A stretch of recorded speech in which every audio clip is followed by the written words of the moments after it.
इस देश के छात्रों को, इस देश के नौजवानों को सरकार ने भेड़ बकरियों की तरह अपना मुस्तकबिल खुद चुनने के लिए छोड़ दिया है। सरकार के मंत्री से लेकर संतरी तक युवाओं की आवाज उठाने वाला कोई नहीं है। कोई भी नहीं है जो ये पूछ सके कि भाजपा सरकारों के पास कुंभ के लिए ट्रेनें चलाने का पैसा आ जाता है, ट्रेनें चल जाती हैं, लेकिन बच्चों की परीक्षा जिसके लिए आप पैसे लेते हैं, पैसे लेकर के भी आप बच्चों को परीक्षा केंद्रों तक नहीं भेज पाते हैं। युगांडा, नामीबिया, सूडान, हुलुलुलु जैसे देशों से भी ऐसी तस्वीरें नहीं आती हैं जैसी बिहार से आ रही है।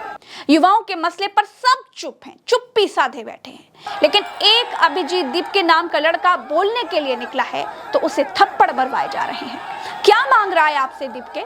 कुछ नहीं मांग रहा है। किस सरकार के खिलाफ है वो? किसी सरकार के खिलाफ नहीं है। पेपर से रिलेटेड सवाल उठा रहा है, उसे जयपुर में थप्पड़ मारे जाते हैं। जब सरकार ने युवाओं के लिए जियो का डेटा और फ्री का आटा दे दिया तो फिर इन छपरियों की हिम्मत कैसे हो रही है कि धर्मेंद्र प्रधान का इस्तीफा मांग ले? है ना, चिढ़ इसी बात की है। इस देश के युवाओं का कुछ नहीं हो सकता है। इस देश की युवा आबादी बनी ही बुढ़े नेताओं के बनाए नियमों के नीचे रौंदे जाने के लिए है। कोई युवाओं की बात करने आता है तो थप्पड़ खाता है। इस देश के युवाओं के नसीब में धक्के खाना ही लिखा है। इतना सब हो जाने के बाद भी दिपके ने कहा कि हमला करने वालों को छोड़ दिया जाए। अभी मुझ पर हाथ उठाया है, उसको छोड़ दो, उसको मारो मत, ये मेरी रिक्वेस्ट है। इन लोगों पर हमला करने दो, हम अपनी तरफ से हाथ नहीं उठाएंगे, हमें हाथ नहीं उठाना है। तो जो भी इंसान उसे जाने दो, उसे छोड़ दो, उसे कोई हाथ नहीं लगाएगा, हमें हाथ नहीं उठाना है। इसने मुझे मारा है, मैं और 10 बार मार खा लूंगा, लेकिन हमारी तरफ से कोई हाथ नहीं उठाएगा। जितने भी साथी है, जितने भी साथी है, शांति बनाए रखिए। हमें किसी पर भी हमला नहीं करना है। हमसे लेंगे, लेकिन हम किसी पर हाथ नहीं उठाएंगे। जिसने दीपके को मारा उसने कहा कि मैं जयपुर से हूं और राष्ट्रवादी हूं। मैं जयपुर से हूं, मैं राष्ट्रवादी हूं, किसी पार्टी से कोई मैं। तू इधर आना मत छर, अभी बताऊं तेरे को मैं क्या हूं। राष्ट्रवादी हूं मैं। ये वीडियो देखिए, अब ये देखिए, ये है भाजपा की डबल इंजन सरकार का डबल स्टैंडर्ड। वोट लेने के लिए जो भाजपा बिहार में 40 से ज्यादा ट्रेनें चलवा सकती है, वो आपके बच्चों के भविष्य के लिए एक ट्रेन तक ढंग से नहीं चलवा पा रही है। ये देखिए, बिहार के लोगों ने क्या वीआईपी कल्चर देने वाली सरकार चुनी है। जानते हैं दोस्तों क्यों है ये सब? क्योंकि आप विकास के नाम पर नहीं, मजहब, जाति, धर्म और 10-10 हजार के नाम पर सरकारें चुन रहे हैं। उनके लिए तो वैसे भी आपके बच्चे कीड़े मकोड़े, कॉकरोचेस से कम नहीं है। सरकार तो चाहती है कि आपका लड़का पढ़ने ना पाए। पढ़ लेगा तो सवाल करेगा, पढ़ लेगा तो नौकरी मांगेगा, पढ़ लेगा तो अधिकार और हक की बात करने लगेगा। इसलिए ठीक ही है, लड़के बच्चे पार्टियों के झंडे उठाएं, मस्जिद पर चढ़ें, गलियों में घूम घूम कर मंदिर ढूंढें, नेताओं के नारे वारे लगाएं, रील बनाएं, और क्या चाहिए। दोस्तों, मोदी सरकार हर मायने में फेल सरकार है। ये ना तो बच्चों को नौकरी दे पा रहे हैं, और ना तो पेपर लीक रोक पा रहे हैं, और ना ही ढंग से परीक्षा करवा पा रहे हैं। बिहार में पुलिस कांस्टेबल की भर्ती परीक्षा हो रही है। 14 जून से 17 जून तक ये परीक्षा चलेगी। रात में परीक्षा देने वाले अभ्यर्थी पटना पहुंचे। 14 लाख आवेदक थे। कितने? 14 लाख। और लाखों परीक्षार्थियों के लिए ट्रेनें कितनी थी? केवल 2। केवल 2 ट्रेनें इन लाखों परीक्षार्थियों के लिए थी। अब सोचिए, लाखों की भीड़ के लिए सिर्फ 2 स्पेशल ट्रेनें दी गई। ऊपर से जो ट्रेनें थी भी, वो भी लेट।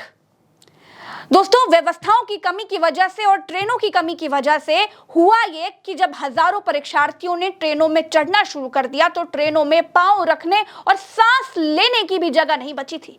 देखिए, खबर तो ये तक आई कि दम घुटने की वजह से कई छात्रों की हालत खराब हो गई और एक व्यक्ति की मौत हो गई। ट्रेनों की कमी के कारण स्थिति ये हो गई कि छात्रों को ट्रेन के दरवाजों पर लटक लटक कर सफर करना पड़ा। समस्तीपुर जाने वाली ट्रेनें तो सुबह तक खड़ी रहीं, जिसकी वजह से कई छात्रों की पहली शिफ्ट की परीक्षा तक छूट गई। देखिए, जिन छात्रों की परीक्षा छूट गई उन्होंने पटरियों पर चढ़कर प्रदर्शन किया और परीक्षा रद्द करने की मांग की। होना क्या चाहिए था? होना यह चाहिए था कि जब राज्य में इतनी बड़ी परीक्षा थी, इतनी बड़ी भर्ती होनी थी, तो सरकार को चुनावों की तरह एग्जाम स्पेशल ट्रेनें चलवानी चाहिए थी। साथ ही पहले से तय रूटीन ट्रेनों को समय पर चलाने की अलग से व्यवस्था करवानी चाहिए थी। 2 ट्रेनों से काम नहीं चलेगा, यह आपको समझना चाहिए था। सरकार को स्टेशनों पर हेल्प डेस्क या अलग से काउंटर्स खोलने चाहिए थे और इतनी भीड़ को कंट्रोल करने की एक प्रॉपर व्यवस्था करनी चाहिए थी। परीक्षार्थियों का सबसे बड़ा आरोप यह है कि उनके होम डिस्ट्रिक्ट से बहुत दूर एग्जाम सेंटर दिए गए, जिसकी वजह से लाखों छात्रों को एक साथ ट्रेन से यात्रा करने पर मजबूर होना पड़ा। पटना के पाटलिपुत्र रेलवे स्टेशन पर बवाल बढ़ने पर छात्रों ने हंगामा शुरू कर दिया। उसके बाद पथराव और तोड़फोड़ शुरू हो गई।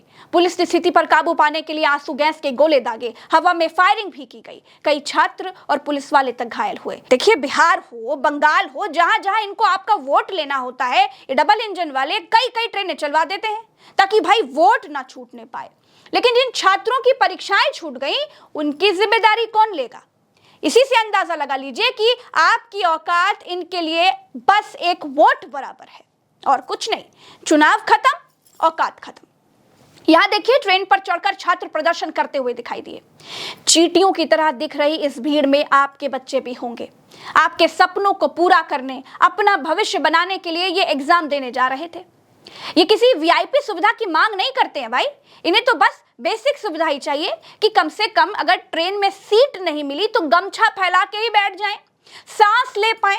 लेकिन सरकारें तो वो तक नहीं दे पा रही हैं।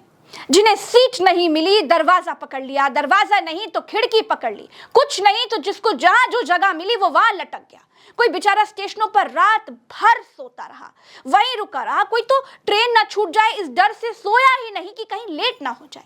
लेकिन जब अति हो गई तो इन स्टूडेंट्स ने ट्रेन को घेर लिया, रेलवे स्टेशंस को इन्हें घेरना पड़ गया। दोस्तों, यहाँ पुलिस कुछ छात्रों को समझाने की कोशिश कर रही है, देखिए जरा, लेकिन छात्र कुछ भी सुनने को तैयार नहीं है। देखिए, रेलवे प्रशासन ने क्या कुछ कहा वो भी सुनना चाहिए, सुनिए। जो कुछ यहाँ पे छात्र थे, लगभग 200-250 के आसपास, उनके द्वारा जो गाड़ी को खुलने नहीं दिया जा रहा था, तो जब पुलिस के द्वारा उनको समझाने का प्रयास किया गया, आरपीएफ, जीआरपी और जिला पुलिस बल के द्वारा, तो उनके द्वारा पथराव किया गया, जिसमें जो जान माल की हानि बचाने के लिए तो पुलिस के द्वारा कार्रवाई भी किया गया है और अभी उसके पश्चात कार्रवाई के पश्चात में सभी को हटाया गया है, सारी गाड़ियाँ। भाई, आपको पता था कि इतनी भयानक भीड़ होने वाली है, इतने सारे छात्र एक साथ आ रहे हैं, तो स्थानीय जिला प्रशासन, डीएम और एसएसपी को कानून व्यवस्था बनाए रखने के लिए सैटरडे संडे की रात से ही पाटलिपुत्र और पटना जंक्शन जैसे संवेदनशील स्टेशनों पर भारी पुलिस बल बुलाना चाहिए था, तैनात करना चाहिए था, भीड़ काबू करने का पूरा इंतजाम करना चाहिए था। भाई, मैजिस्ट्रेट और रैपिड एक्शन टीमों की तैनाती करनी चाहिए थी। आपके पास तो इंटेलिजेंस होता है ना, इंटेलिजेंस है तो फिर भीड़ का अनुमान लगाना चाहिए था और लोकल प्रशासन को अलर्ट करना चाहिए था। लेकिन हुआ क्या? प्रशासन सोता रहा। जब स्थिति बेकाबू हो गई तो लाठी चार्ज, आंसू गैस और हवाई फायरिंग का सहारा लेना पड़ा, जिससे भगदड़ जैसी स्थिति बन गई। सच तो यह है कि यह महज एक अचानक पैदा हुई कानून व्यवस्था की स्थिति नहीं थी, बल्कि यह एक सरकारी विफलता थी, नाकामी थी। खैर, जब सैया भय कोतवाल तो डर कहेगा। विपक्ष ने इस पर सरकार को घेरा। इंडियन यूथ कांग्रेस ने ट्वीट किया, एक वीडियो डाला और उसमें लिखा कि बिहार में विकास की बहार, जमीनी हकीकत शर्मसार। इंडियन यूथ कांग्रेस ने पटरियों पर बैठे छात्रों का एक वीडियो डाला और उसमें लिखा कि बिहार में सरकार के शानदार इंतजाम की गवाही देते छात्र जब वोट डलवाने के लिए दूसरे राज्य से मतदाताओं को लाने हेतु विशेष ट्रेनें चलवाई जा सकती हैं, तो छात्रों के लिए ऐसी व्यवस्था क्यों नहीं करते। इंडियन यूथ कांग्रेस ने ही एक और वीडियो डाला जिसमें छात्र ट्रेनों के बाहर खड़े हुए हैं और स्टेशन पर दिखाई दे रहे हैं। वो लिखते हैं कि देखिए, ये भीड़ बिहार पुलिस परीक्षा देने जा रहे छात्रों की है। हजारों अभ्यर्थी स्टेशन पर जुटे हैं। इतनी भारी भीड़ में अगर व्यवस्था कमजोर पड़े तो अव्यवस्था होना तय है। अब ज्यादा क्या बोलना दोस्तों, बिहार के लोगों को बहुत बहुत मुबारक हो। बिहार के लोगों ने बिहार के लिए ऐसी वर्ल्ड क्लास सरकार चुनी है जिससे ना बिहार के युवाओं से मतलब है और ना ही बिहार की जनता से, क्योंकि यहाँ चुनावी मुद्दे विकास, इंफ्रास्ट्रक्चर और रोजगार नहीं होते। यहाँ तो साहेब आते हैं और मारब सिक्सर के 6 गोली छाती पर वाला डायलॉग मारकर पूरी महफिल लूट कर ले जाते हैं। मारब सिक्सर के 6 गोली छाती में। नमस्कार।